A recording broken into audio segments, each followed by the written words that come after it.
the silence of the past. There are stories the world remembers. And there are stories the world was forced to forget. Stories buried under layers of lies, fear, and divine manipulation. But among those forgotten legends, one name still echoes through the whispers of the sea. Rox D. Zebec. A man erased from history. A name forbidden to be spoken. A will too dangerous to be remembered. For centuries, the world government crafted a perfect illusion that peace was maintained by their wisdom, that order was preserved by their justice, and that the chaos of the old world was vanquished by their holy light. But that light was never divine. It was the burning flame of censorship, consuming every trace of truth, and Zebec was the spark that almost reignited the fire. He was not like the pirates who came after him. He did not chase treasure for greed or glory. He sought answers, the kind that only gods and devils dared to touch. He wanted to understand why some men were born free, while others were born to kneel. Every pirate who joined his crew thought he wanted the world. They believed he was a tyrant, obsessed with power. But Zebec's ambition was far more dangerous. He did not want to rule the world. He wanted to free it, and that was his greatest crime. While others saw the seas as a stage for their dreams, Zebec saw them as a prison, built by the hands of those who called themselves divine. He began to investigate the origin of the devil fruits, questioning why their power seemed so unnatural, so ancient, as if they were remnants of an age when men could stand among gods. And that was when he found it, the truth buried in the shadow of the Void Century, a truth that could destroy the very foundation of the world government.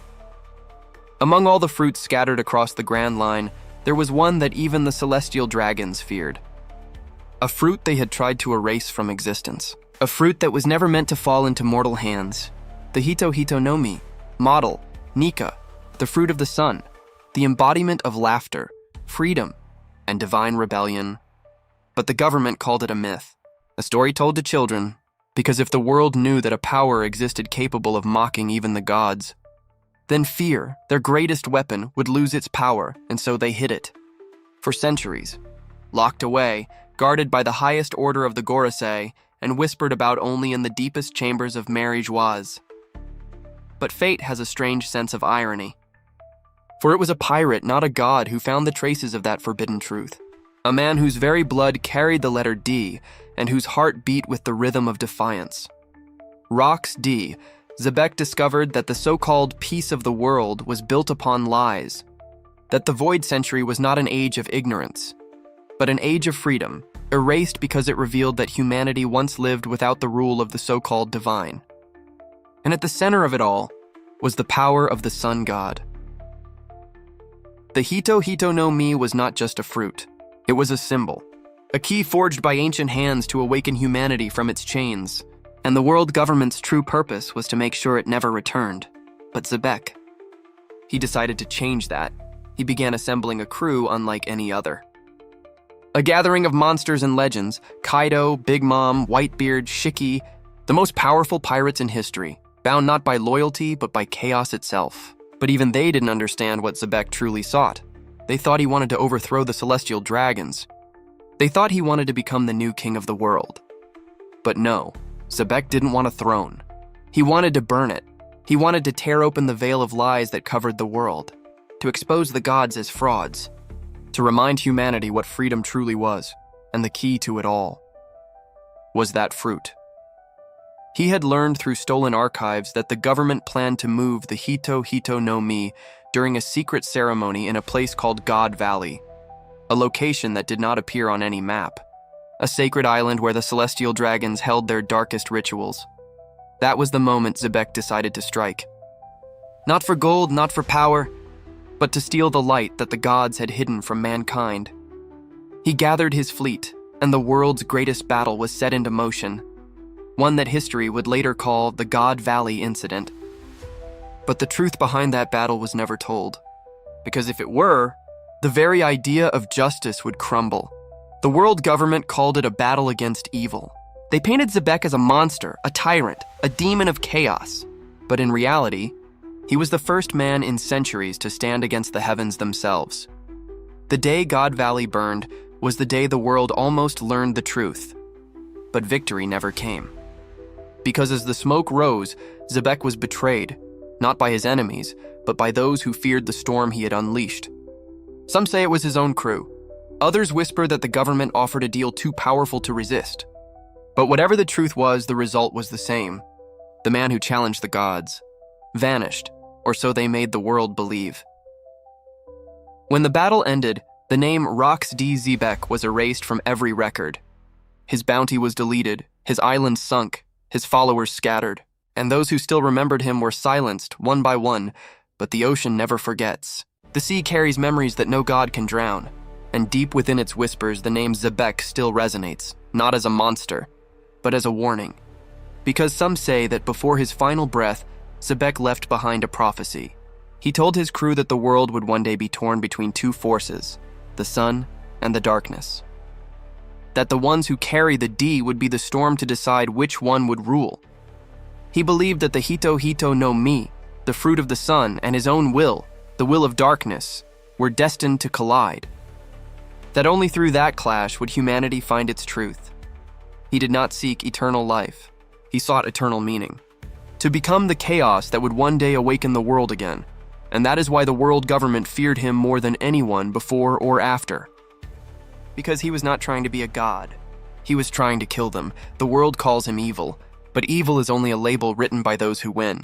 And history, as they say, is written by the survivors, not the righteous. Yet somewhere out there on a distant island, a boy once laughed at the sky. His name was Monkey D. Luffy, and the fruit he ate, the fruit that gave him the power of laughter, was the same fruit that Zebec had once tried to steal from the gods. Fate had chosen its new bearer. And though the world had forgotten Rox D. Zebec, his will, that burning desire to tear down the heavens, was reborn. Because history doesn't die. It only sleeps. And when the storm returns, the world will remember the man who almost changed everything. The man whose name they tried to erase, but whose echo still haunts the waves. Rox D. Zebec, the man who discovered the secret of the gods and was buried for daring to speak it. The sea forgets no name, and when the sun rises again, the gods shall tremble. Unknown inscription found on a ruined tablet in God Valley, the secret of the gods. There are truths that cannot be spoken in sunlight, truths that live only in the whisper of torches, down marble corridors, beneath a ceiling of gilded stars that never see the dawn. In that place where the floor is polished with the weight of centuries and the air tastes like incense and iron, men who call themselves gods make decisions that shape the lives of everyone who will never know their names. Mary. Joes, if you listen closely, you can hear it. Not the music of heaven, but the grinding of gears. A machine older than any kingdom, fed by centuries of fear, powered by a single commandment. Erase what threatens us. At the center of that machine sits a throne that should be empty. A throne that history calls the empty throne, to convince the world that no one rules above kings. But the throne is not empty. It is occupied by a will older than any constitution, older than any law, older than any war. A will that does not speak loudly, not because it is weak, but because it has never needed to raise its voice. Imu. The name is never carved, never written, never sung. It is breathed. And the moment it is breathed, those who speak it learn to be silent forever. Beside that hidden sovereign stand the stewards of concealment, the Gorosei, the 5 elders, men whose blades are polished by prayer and whose prayers are sharpened by blades. They do not seek victory on the battlefield. They ensure that there are never battles to begin with, only corrections. Corrections to history, corrections to memory, corrections to reality. But even gods, false or otherwise, must fear something, and what the gods fear most is laughter. Not the laughter of mockery or insult or madness, but the laughter that cannot be chained. The laughter that rings like a bell across the sea, that dances on the gallows, that shines even in the jaws of death. A laughter that does not deny pain, but transcends it. A laughter that tells every slave, "You were free before they taught you to kneel." In a vault beneath the earth, beyond doors that do not exist on any map, a single page from a book that does not exist in any library lies sealed in glass. The calligraphy is ancient. The ink is the color of old sunsets. And the script speaks of a fruit that is not a fruit, a choice that is not a choice, a smile that is not a smile. Hito Hito no Mi, model Nika. The elders do not say its name. They refer to it as a classification, a containment unit, a security concern. They call it a myth in public and a weaponized anomaly in private. They cannot afford the truth that the fruit is not merely power, but permission. Permission for the human spirit to behave the way it was designed, ungoverned. Long before the world government raised its flag, before the clan of D was turned into a superstition, there was a pact. Not a treaty signed by kings, but an agreement carved into the marrow of the world that the sun would belong to everyone. That laughter would be the proof of freedom. That joy would be the signature of the living. But pacts are notoriously fragile things. And men who thirst for permanence hate anything they cannot possess. So they built palaces that touched the sky. They forged laws that strangled the sea. And when those laws were not enough, they tried to own the sun. You cannot own the sun. You can hide it. You can cloud it. You can rename it. But you cannot own it. And yet, through centuries of slaughter and scriptural revisions, they nearly succeeded. They forced the fruit to vanish from charts and myths. They turned the bearer of that power into a jester in the fables, a figure to be laughed at, not with. They buried the word Nika under layers of polite theology and legal dust. They transformed a hymn into a warning, but fate has no respect for paperwork because the fruit is not an object to be cataloged. It is a presence, a migrating miracle, drawn to those who dare to laugh in chains. Not a tool for the ambitious, but a companion for the unbreakable. It moves where the will moves, and the will moves where freedom breathes. This is the secret the world government never dared to speak. The fruit does not belong to the one who finds it. It chooses the one who remembers how to smile when smiling is forbidden. And so, what did the gods do? They tried to trap it like a storm in a box. They designed routes under darkness, guarded by knights in white, escorted by ships that left no wakes. They held ceremonies with no witnesses, stamped by seals with no heraldry, sung by choirs with no mouths. For centuries, the fruit was transferred, delayed, misplaced, recovered, recatalogued, and hidden again. An endless dance designed to make sure it never met the one who could wake it. And then came a rumor that slithered through taverns and temples alike, that somewhere far from courtly eyes, a pirate with a name sharp enough to cut the silence had learned the truth. A man who did not fear gods because he refused to call them gods. A man who knew that the greatest rebellion is not to shout, but to laugh in the presence of those who forbid laughter. Rox D. Zebec. The elders scoffed at first. What can a pirate do that armies cannot? But the throne did not scoff. It listened. Zebec had learned enough to make their knees remember how to bend. He learned that the fruit would be moved, not because it needed to be, but because ritual itself is a prison. He learned that the chosen route would pass near a stage built of arrogance and old blood, God Valley. And he learned that the government's greatest shield was not the admirals, nor the cipher pole, nor the walls of Mary Joaz. It was the lie that no one would dare to interrupt the will of the divine. He dared. But let us step behind the veil, into the chamber beneath the chamber, where sacred lamps burn on oil wrung from the bones of forgotten kings. There, Imu watched the map. A hand, pale, uncalloused, without the history of labor, moved a silver pin across the ocean's blue silk. There is no surprise in that gesture. There is only maintenance. The elders spoke in a language without verbs where nothing ever happens, things only are. Containment. Correction. Continuity. It is a clever language. It allows those who speak it to do anything without the burden of calling it action. One of them, his sword longer than most men's lives, whispered the word that most terrifies the carefully balanced. D, not a letter. A storm with a surname. A variable that ruins every equation. Imu did not answer. The throne never answers. It merely is. They would let the fruit be moved. They would let the ceremony proceed. They would let Zebec come. And then they would make the world forget that any of it had ever occurred. That is the oldest trick of divinity. Not victory, but editing. And yet, for all their scripts and seals, the one thing they could not edit, could never edit, was the will that haunted their sleep. Because will is not a document. Will is not a law. Will is not a treaty or a title. Will is not even a body. It is the memory of the future, alive within the soul of those who laugh. Zebec understood this perfectly. He did not need to seize the world. He only needed to unlock it. The day God Valley bled into the sea, it was not simply a clash of pirates and marines, nor a spectacle staged for celestial entertainment. It was an audit, the most terrifying word any empire can hear. An audit of the very idea of rule, of whether power exists to protect the living or to preserve the powerful. Zebec did not arrive with sermons. He arrived with a proposition. If the gods own the sun, then let the sun answer for itself. But the government had planned for a different ending.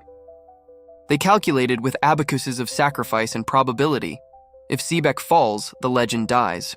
If the fruit is relocated, the laughter sleeps. If the records burn, the future forgets. Calculations are soothing things. They tell you that the ocean can be counted, but the ocean cannot be counted. And so even when Zebec's ship cracked under cannon fire, even when the sky roared with the iron syllables of war, something refused to yield.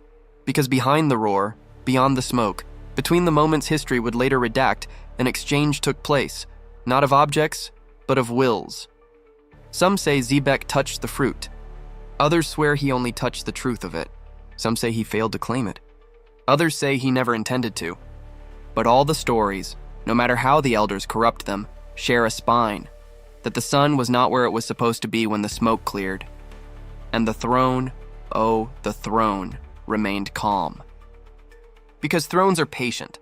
Because empires can wait centuries for corrections that cost them only decades. Because they believed, truly believed, that they could outlast laughter. They could not. Years later, in a place unworthy of legends, a boy ate a fruit that had spent centuries being treated like contraband by heaven. He did not read a prophecy. He did not deliver a speech. He laughed, and the sun woke up. That is the secret the gods could not bury. You do not grant freedom. Freedom is not a document that can be notarized by kings. It is an eruption, always waiting beneath the crust, always moving toward light. You can reroute it, delay it, rename it, but you cannot own it. Imu learned that lesson the only way the immortal ever learns anything, by witnessing the one thing immortality cannot stop: return. The fruit returns. The will returns. The laughter returns. And with it returns the letter that every ledger fears. But the story of the god's secret is not complete without the shadow that grew when the sun re-emerged. Because Zebec, who stared straight into divinity and did not blink, saw a truth that even his allies could not endure: that the world would not be healed by light alone. It would have to choose it, and to choose light, it would first have to taste darkness. So while the government tried to confiscate the sun, Zebec set into motion a second, unsanctioned ritual. One not written in the archives, not approved by the elders, not witnessed by the throne. He prepared a counterweight. If laughter is the signature of the living, then shadows are the ink that makes the signature visible. He would not crown a king. He would seed a dilemma.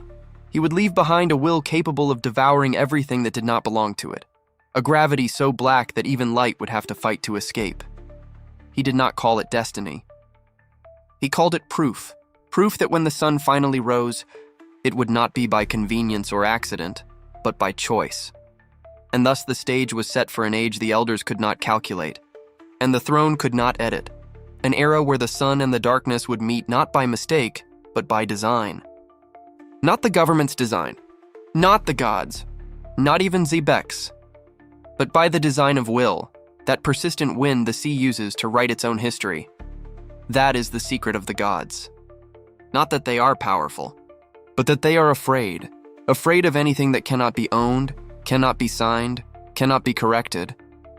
Afraid of a fruit that laughs, of a boy who smiles, of a letter that refuses to disappear. Afraid, most of all, of what Zebec understood better than any pirate or prince. If the sun belongs to everyone, then no one can be a god. And somewhere, in a port that has no name, a man whose body bears more nights than days turns his face to the sky and does not smile. He does not need to. The darkness he carries smiles for him, but that belongs to the next chapter, the fruit of the sun and the curse of darkness. They say light creates the world, but they never tell you that light also casts the shadow. After God Valley, silence reigned. The seas calmed, the reports were rewritten, and the historians received new ink. But beneath that stillness, something vast was moving. Not in the waves, but in the will that survives drowning. Rocks D. Zebec had failed, they said. The gods had won, they said. Yet the gods could not sleep, because victory means nothing when the question you tried to bury keeps whispering your name, and that whisper was this: if the sun can never be owned. Then what of the darkness that always follows it? Zebec had seen both. He had stared into the face of divine radiance and found it hollow. He had tasted the laughter of the sun god and realized that laughter alone could not rebuild a world addicted to chains. For every heart that danced in light, another heart, twisted by centuries of obedience, feared it. He understood what the elders never could. Balance is not peace. It is the collision of opposites refusing to disappear. That is why, in the final moments before the sky swallowed his ship, Zebec smiled. Because while the government fought to erase him, he had already written his final equation in blood and prophecy. The world will be judged by what it chooses when the sun meets the night. He did not mean metaphor, he meant inheritance. The Hito Hito no Mi, his impossible target, the living embodiment of the sun, had escaped his grasp. But Zebec was not a man who needed possession to feel victory. He was a strategist who knew that ideas are far harder to kill than bodies. If the gods kept the sun, then he would birth the darkness, not a metaphorical darkness, but a power to mirror and mock the light. A void capable of consuming even the laughter of Nika should the world grow arrogant again. He saw the pattern in the sea's heartbeat. Every age of light begets an age of shadow, and he would make sure that the next shadow carried his name. So he prepared a second fruit, a fruit not created by the gods but by defiance itself. Through rituals lost to the void century, through whispers stolen from forbidden islands, he summoned a force the scholars of today would one day call the Yami Yami no Mi, the fruit of darkness. Not crafted, born, a convergence of despair, rage, and clarity. A fruit that did not give power, it took it. He poured into it what the sun could not contain. His hatred, his wisdom, and his understanding that freedom without struggle becomes another kind of prison. And with that act, he gave birth to the counterweight of the universe, the darkness that would one day demand the world to choose. Before he vanished, he wrote a single line inside an iron box sealed by tides. One day, the world will face itself in the mirror. The sun will laugh. The darkness will answer.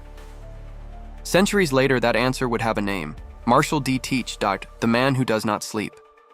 The man who carries two souls. The man whose body is a contradiction. The only being capable of bearing more than one will, more than one fruit, more than one destiny. People call it anomaly. They are wrong. It is inheritance. The Zebec's essence did not die at God Valley. It migrated, like a storm waiting for a new sky. And when Teach found the Yami Yami no Mi, it was not a coincidence. The darkness had been waiting for him. Teach did not find the fruit. The fruit found him, because deep inside his laughter, deeper than greed, deeper than ambition, there was something familiar. A void that wanted not to destroy the world, but to force it to reveal itself. He was not born wicked. He was born incomplete. Incomplete, because the darkness always seeks the light, and so the prophecy moved forward. The sun would rise again through another D, a boy whose laughter could shake the sea itself. And the darkness would awaken through a man who devoured everything he touched, even hope.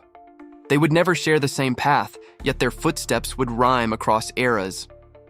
Both chosen by the sea, both unafraid of gods, both branded with the letter the world feared most. D. The government does not understand this. They think the letter is lineage. It is not. It is weather, a climate of will that brings the inevitable, the storm, because the D are not a family.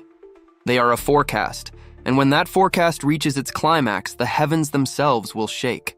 The sun will blaze, the darkness will devour, and humanity will remember what it means to choose. Not obedience, not control, but choice. That was Zebec's real dream. Not domination, but decision. He did not want a world without gods. He wanted a world that no longer needed them. He looked at the fruit of the sun and smiled, then looked at the fruit of the darkness and whispered.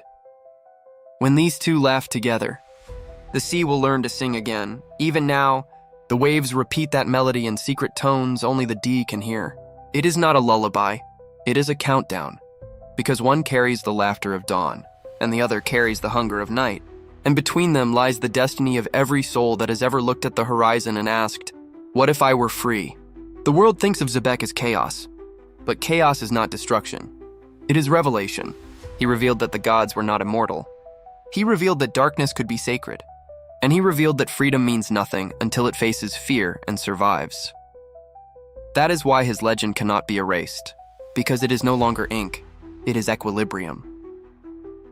When the sun and the darkness finally meet, it will not be a war of light and shadow. It will be recognition, the universe realizing that both have always been parts of the same whole. And when that happens, the D will no longer be a mystery, nor a threat, nor a curse.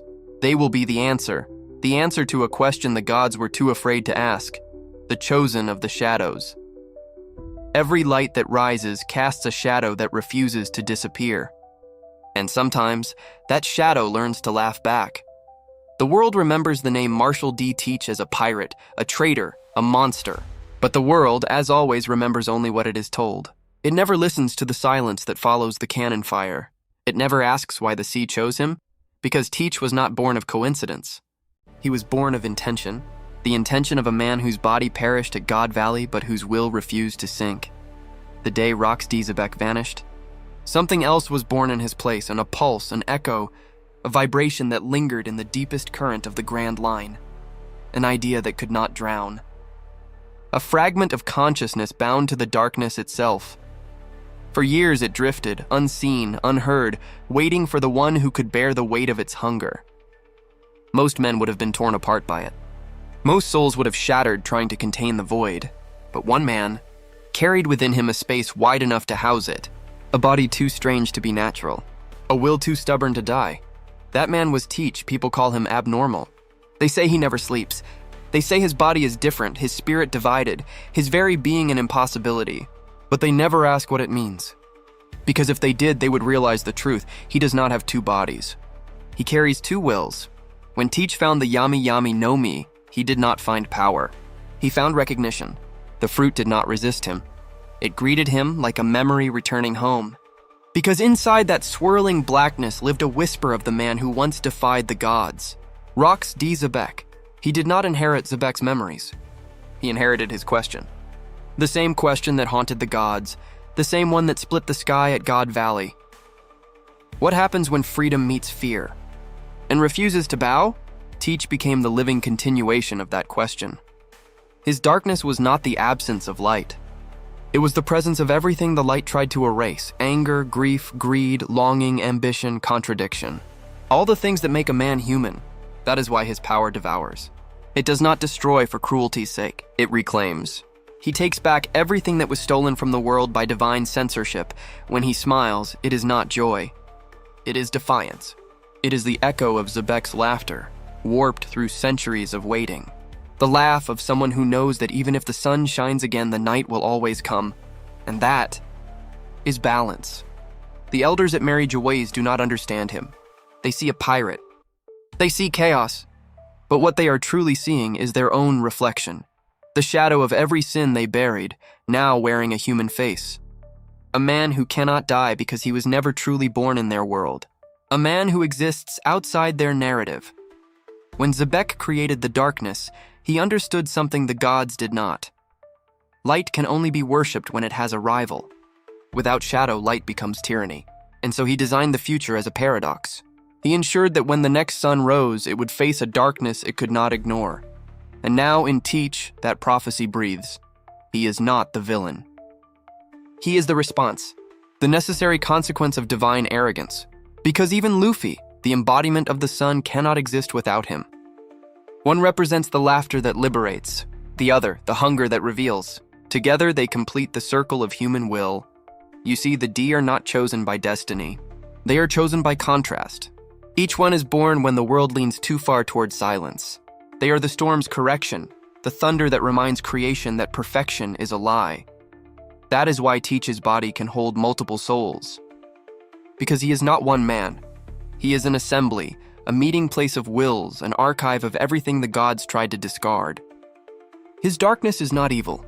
It is memory, and in that memory, Zebec's will still lives. whispering to him across every starless night, "Do not destroy the world. Make it look at itself." That is why Teach does not seek conquest through ideology. He does not preach. He does not explain. He acts.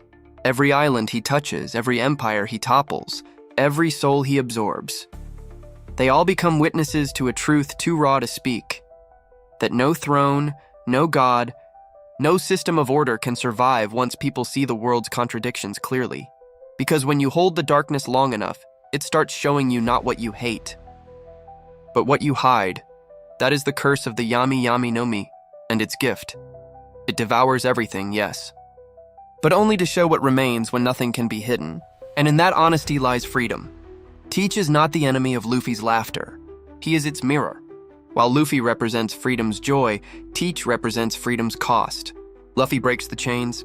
Teach collects the pieces, and the gods, they fear both. Because one laughs at them, and the other remembers them. Soon, the world will learn that this story was never about good or evil, right or wrong, hero or villain. It was about will. The will to exist outside the script of divinity. The will to look at the sun and say, "I am not blinded." The will to look at the darkness and say, "I am not afraid." That is why Teach carries the D. Not because he was born to it, but because he earned it. Because to carry the darkness and still move forward requires a courage that even gods envy. He is the night that proves dawn still matters. He is the hunger that makes laughter meaningful. He is the shadow that makes light sacred. He is the continuation of Rox D. Zebec's question. The proof that even when you erase a man, you cannot erase the idea he planted in the world's heart. So when the sun rises again, as it always does, and the darkness stretches across the sea to greet it, do not call it war, call it recognition. Because in that collision, the world will finally see itself for what it truly is. A dream built on contradiction, a storm made of choice, a harmony between laughter and silence. And when that storm begins, the D will awaken once more, and not as enemies, but as the two sides of the same truth. The sun smiles, the darkness grins, and the gods finally tremble. The legacy of the storm. Every prophecy eventually finds its storm, and every storm carries within it the truth that the sky tried to forget. For centuries, the world has existed inside an illusion, a perfect cage painted to look like freedom. The celestial dragons call it peace.